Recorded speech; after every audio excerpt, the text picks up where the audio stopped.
A golden memory. Made by Pasta Unit 01. Found in www.creepypasta.org web link. My childhood was always filled with fun. When I was a young boy, boredom was a very rare occurrence. This was the case mainly because of how much time I spent being happily occupied with either my Nintendo 64 or my Game Boy. I was the master, the undisputed champion of every game I owned for those systems. Occasionally there would come a time where perhaps the 8-bit graphics and sounds of Kirby's Dream Land or Super Mario Land would leave unwanted lasting impressions on me while I was trying to have pleasant dreams during the night. Sure, those games could contain some spooky qualities, but that was never a difficult obstacle to overcome. I thoroughly enjoyed myself with my collection of the games, and life was relatively carefree and tranquil. Eventually, I lost track of where I kept those consoles somewhere in my family's new house when we moved out to a new part of the neighborhood. At first, it didn't have much of an effect on me and I learned to occupy myself with other things. But I encountered immense feelings of nostalgia years later. The very thought of not having those incredible systems any longer filled me with depression and an insatiable desire to revive my younger years. I was 15 years of age. It was a nice summer weekend, and the sun was beckoning me out my front door to bask in the beautifully shining weather. So I decided to take a leisurely bike ride through my old neighborhood, which was thankfully not that far away from where I live currently. Of course I had to stop by my old house to see how everything was faring in my original cul-de-sac. It stood right where it had always been at the end of the circle, but for some reason, everything had an empty sense. A tumbleweed drifting across the asphalt would have complemented the set perfectly. The whole area emitted a ghastly, vacant aura. I noticed something else. My former house's garage was open, and even though no one was there, it appeared to be advertising a yard sale. I parked my bike and nonchalantly strode up the driveway to view the collection being displayed. There were no price tags, no percentage labels, not even a box to hold profits. There was only a sign that read, "Everything no charge." That was also the thrilling moment in which I had located a small chest full of Game Boy cartridges sitting on the main table. Sure enough, right next to the chest was the device itself. I practically jumped for joy. I only had to wait for the vendors to return so I could ask for it. Then I could relive a small portion of my childhood. But there was still no one there, even after I rode my bike around different streets and returned to the unusually eerie cul-de-sac after time had passed. Unable to wait any longer and completely disregarding the ominous setting around me, I decided to take one of the cartridges and the Game Boy console itself. I barely felt any guilt because of the overwhelming feeling of excitement rushing over me as I pedaled as fast as I could back to my own house. As I left, there was another feeling that left a shiver running down my spine. It was as if a pair of eyes was watching silently from the window of my old house, a witness to my theft. That still wasn't enough to faze me. When I got home, I immediately rushed to my room to examine what I had brought back. The Game Boy looked just like any other. It had the texture, the button arrangement, the classic green colorless screen, the cartridge slot. It was perfectly normal. The cartridge, however, was slightly different. It was shaded a darker gray color than the others I had looked at inside the chest. It displayed the usual Game Boy engraving on the front, but the label was torn almost completely off. The only words I could make out legibly near the top of the cartridge were Super Mario Land. This is fantastic. I can't believe I picked up one of my absolute favorite games out of all the others in the chest. Can this day get any better? Little did I know how the next handful of events would unfold. And little did I know what series of heart-wrenching, horrifying moments I would experience to leave me scarred and shaken to this day. I loaded the cartridge into the Game Boy and turned the power on. At first, I thought I would have to reinsert the game because of what appeared on the screen. It displayed the word Game Boy with the familiar 8-bit chime, But there was a black bar underneath the letters, which normally meant taking the cartridge out and blowing on it so that it would function normally. The word Nintendo would replace the black bar in order to let the player know the game was functional. However, it continued to the title screen. I shrugged it off and smiled at the classic title artwork of Super Mario Land with the high score right underneath the text. I stopped myself right when my thumb was about to push the start button to notice the staggering high score statistic last left by the previous player. It was 999,999, the maximum achievable score in the game. I sat on my bed, blinking with a dumbfounded expression at the huge number for more than a few seconds and pondering. How is that possible? Was the previous owner better than me as a kid? Nobody ever went farther than I could. I shook my head and dismissed it. The demo began playing, so I pressed the start button once to take me back to the title screen and another time to start a new game. In the meantime, I was contemplating on whether or not this was safe, and reminded myself of how I was a thief. But then I also remembered how nobody ever appeared to assist me, and the sign clearly indicated that everything was free. Besides, this game practically called on me. I have to answer it, and I won't turn back now.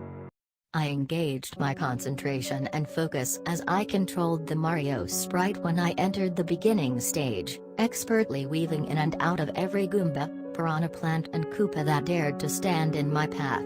Before I knew it, the first stage had already been cleared. Yes. Still got it. That other player better watch out, I'm about to top his act. Once the second part of the first level was finished flawlessly, I entered the boss stage.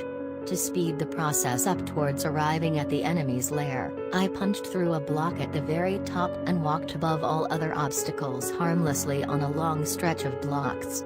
I still had an abundance of time and a relatively high score for someone who hadn't picked the game up in years. However, I noticed a few strange things. The soundtrack would either skip a beat or repeat a note in the melody in periodic 30-second intervals, or fail to loop and follow with a short moment of silence before starting again. Then, I encountered what seemed to be a glitch right near the enemy when there were no more obstacles below me on the brick path, which oddly began to stretch onward as I kept scrolling, and an endless string of coins appeared where Mario was walking. It continued as if it would last forever. More than 60 seconds had passed before things finally returned to normal and no more coins were there. Weird. I don't remember this. Oh, well. It's probably because it's been a while. Everything else is normal. I observed the number of coins I collected. There were a total of 200 accumulated, enough for 2 extra lives. I had felt satisfied at hearing the repeating jingle of collecting coins, and it had saddened me slightly when there were none left to collect on the long brick stretch. But this still didn't feel right. Something seemed suspicious. These bugs were increasingly beginning to pop up more often. But I took a deep breath and exhaled, once again shrugging off an odd occurrence. The boss was one more scroll over, so I moved to the right and confronted him. Sure enough, there he was. Same as I remembered. I dodged fireballs shooting from the Sphinx's mouth, jumped onto the platform, and reached the other side of the bridge to bring the boss down to the ground. Down to the ground. Wait, down to the ground? That was what it had appeared to be. There was a pained expression on the Sphinx's face as he remained on the ground for a few seconds before he flashed a few times and faded out. There was no sound.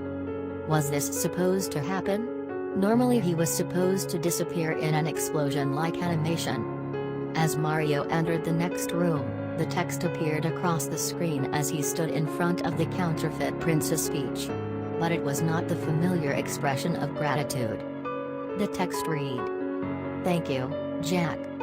The capital letters slowly erased themselves as the peach figure transformed into the insect, but instead of hopping out of the screen, the sprite seemed to shuffle along the ground at a sluggish pace until it finally inched out of the background. My stomach had lurched and my blood became chilled. It displayed my name in the text instead of Mario. There was also no Daisy at the end of the message, like there was supposed to be. Blinking shockingly at my Game Boy, I contemplated the game's programming and wondered if there was legitimately something wrong with it. Then again, perhaps it was simply a cartridge with a tendency to glitch often. I reluctantly decided to keep progressing. During the next few stages, I proceeded cautiously. Regardless, the background textures became distorted at times, and my name would appear for a split second in the area where my score was supposed to show. The soundtrack continued to glitch in the same manner as the first boss stage, but the Mario sprite remained normal as well as the enemies. Those were the only faults I encountered until after the second boss stage. I had gotten fairly used to those, but it was beginning to make me nervous. Once the next boss was defeated, a different message appeared on screen. Jack. You have found me. Once again, my stomach somersaulted. This wasn't normal. I was feeling tired from the long bike ride, so I hastily decided to give the game a rest and get some shut-eye, hoping it would be normal the next time I gave it a try. In my dream, the only thing I saw was the Mario sprite, standing motionless, giving me a fixed glare seemingly filled with fear and desperation, and repeating the same phrase. Jack. You have found me. Jack. You have found me. You found me. Found me. I awoke near midnight. My room was normal, but my eyes could still make out the silhouette of the haunting Mario sprite. My desire to relive my childhood was replaced with a desire to get the game over with as quickly as possible, be it a nightmare or not. I pulled the Game Boy out and turned it on with the Super Mario Land cartridge inside of it. The startup screen displayed the same black bar underneath the Nintendo text, but it seemed to hesitate before slowly fading into the Super Mario Land title art. There was only the text Super Mario Land. Everything around its border was shaded completely black. The sight filled me with dread and caused a bead of sweat to trickle down my face. But I hesitantly started another game. The normal game commenced, but there was no music. There were no obstacles, pipes, enemies, clouds, blocks, nor gaps in the ground to jump over. It displayed my name in all capital letters right next to my score, which was showing digits randomly every second. My coin count was 999, and there was no time left on the clock, yet the Mario sprite could still move. Then, the sprite moved back into the title screen, right where everything froze. A horrid sound bit, one which resembled a car engine slowing down gradually, progressively grew louder. As the 8-bit buzzing ensued, everything on the screen melted and became shaded even darker until nothing was left but a black line at the bottom. What the hell is going on? What's with this thing?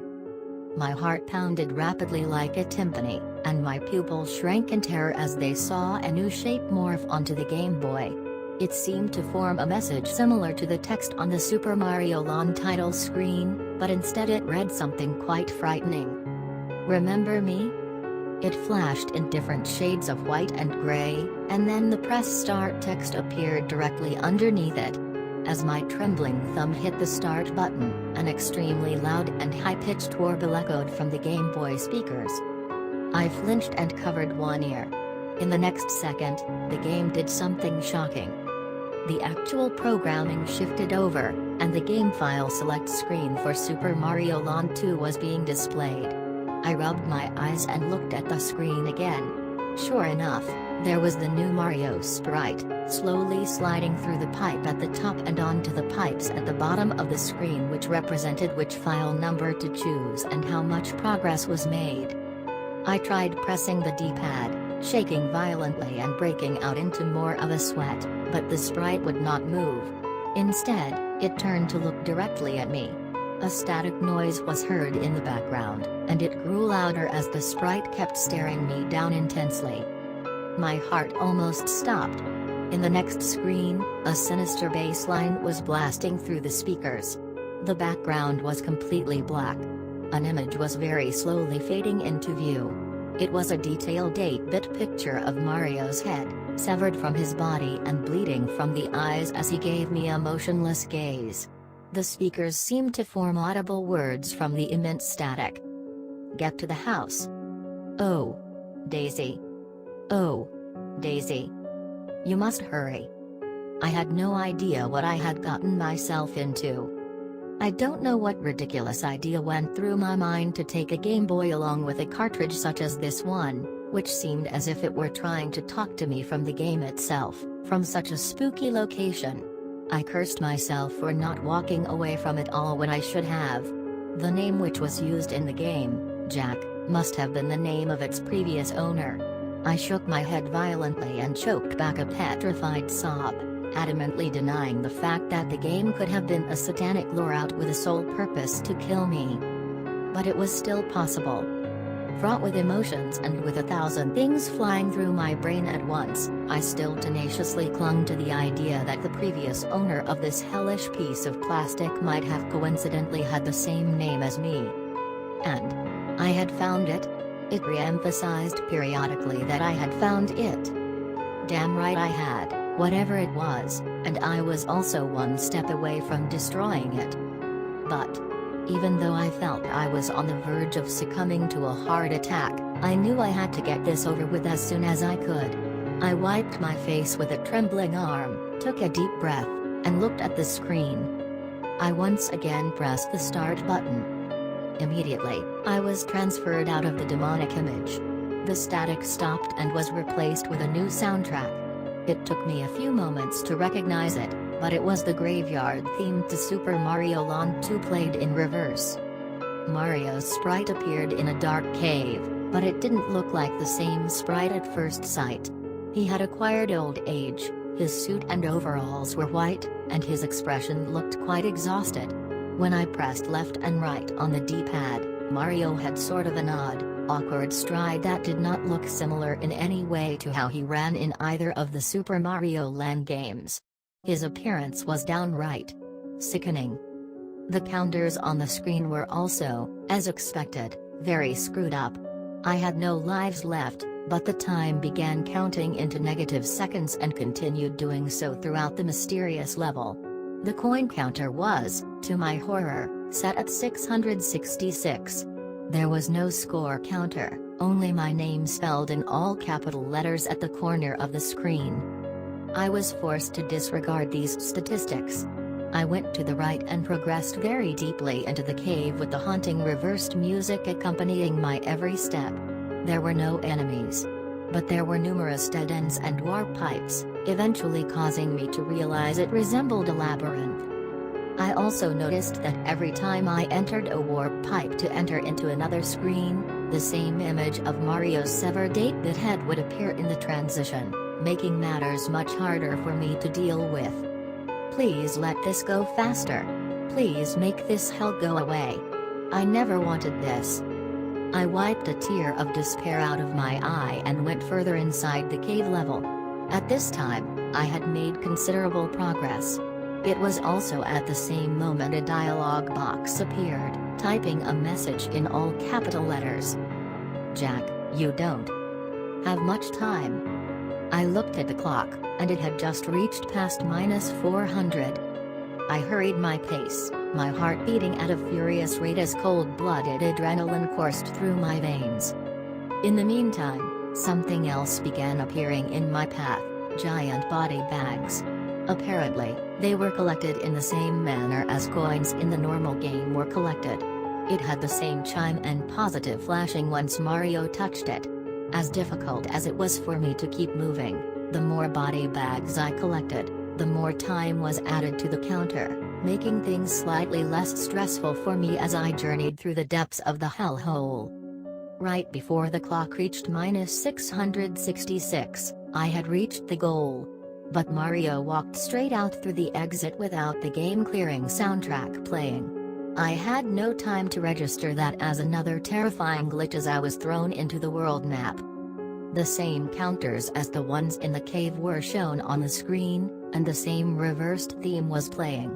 As I walked through each part of the map, the oceans were the same black shade. I passed by the locations of every zone as they were originally supposed to be there from the regular game, but they were non-existent. The only two parts shown on the world map were the shattered remains of Wario's castle and the haunted house zone. Seeing as the haunted house zone was my only choice, I muttered a few prayers and entered the zone. The Mario sprite went straight towards the boss panel inside the haunted house regardless of my D-pad commands. Once he was there, the familiar level selection jingle played and the screen faded out to white until the image of a house appeared with Mario looking at it from afar. The back of his head was turned towards the screen. The music came to a stop. Silence ensued. I was so appalled at the screen, it felt like my heart was being strangled as it almost leaped out of my chest, and I couldn't breathe.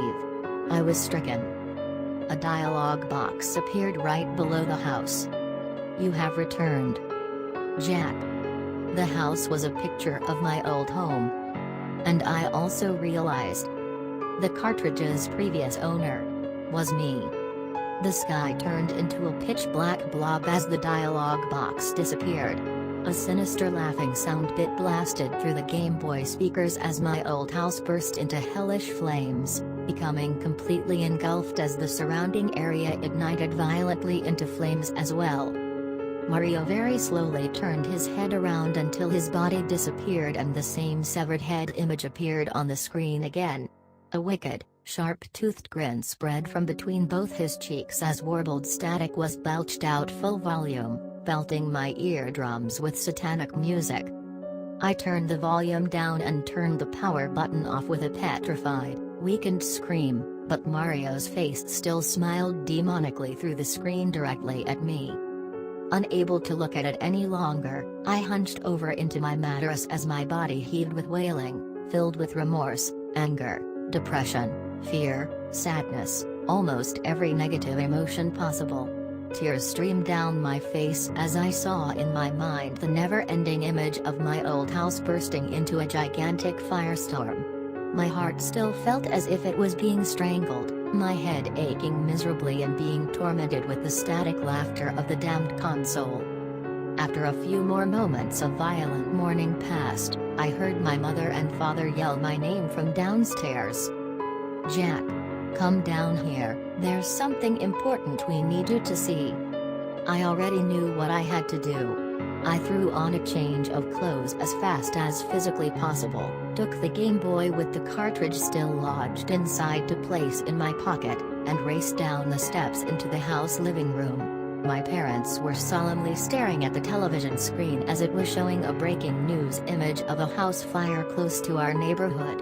The fire was spreading rapidly, and the area looked dreadfully familiar. I didn't need to watch anymore. I rushed full speed out of my house to get my bicycle and book it with all the strength I had left to my old cul-de-sac. My muscles screamed with tiredness, but my heart was still pounding with adrenaline as fear-fueled energy rushed through me. I finally arrived at my old house. It was just the same as it was before. Nothing had changed. It wasn't on fire, and none of its surrounding yard or neighboring houses showed any sign of combustion. I still shook with grief as I dismounted my bike and walked up to the yard sale table. Nothing was left. Everything had disappeared except for the main table and a note on it. I picked the note up and read aloud, attempting to keep my voice from cracking. Never leave me behind again. The author was clearly anonymous, but I didn't care anymore. I slammed the Game Boy with the Super Mario Lawn cartridge onto the table and biked away from the cul-de-sac quickly, still sobbing quietly as I pedaled tiredly into the distance. But from the house, I could still hear the satanic laughter coming from the Game Boy, as if it had turned its volume back up and was now blaring the sound at maximum loudness. I made it back home. It was still around 2 a.m. I parked the bike and observed the windows. Strangely enough, the lights were turned off. My parents were asleep in bed. Disregarding that, I subconsciously snuck through the front door and went back into my own room. I had fortunately calmed down enough to stop sobbing, but my body was absolutely drained. I had no energy left to move after riding through the neighborhood at top speed for such a long time. Haunted with Mario's last impressions, I reluctantly climbed back into bed and fell asleep. I awoke the next morning and didn't remember what I had dreamed about. I didn't want to ponder upon the subject for that matter. Everything had returned to normal quite mysteriously. The morning routine went by smoothly, and my parents decided to take me to look at a yard sale advertised close to our neighborhood. Of course, it was the one at our old house. Only this time, it was teeming with customers and had our bountiful collection of antiques and vintage items on sale. The faces I noticed were very positive. But I could clearly remember the scars I endured the previous night. It was all I could see. I never forgot. And I never will.